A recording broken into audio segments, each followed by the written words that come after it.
এ square minus 1/a² সমান 51 হলে আমাদেরকে a মাইনাস 1/a এর মান বের করতে হবে।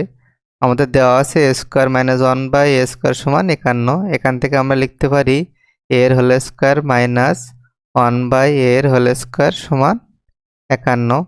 এখন a স্কোয়ার মাইনাস 1/a² এর সূত্র আমরা জানি, a মাইনাস 1/a এর whole square plus 2 into a into 1/a সমান 51।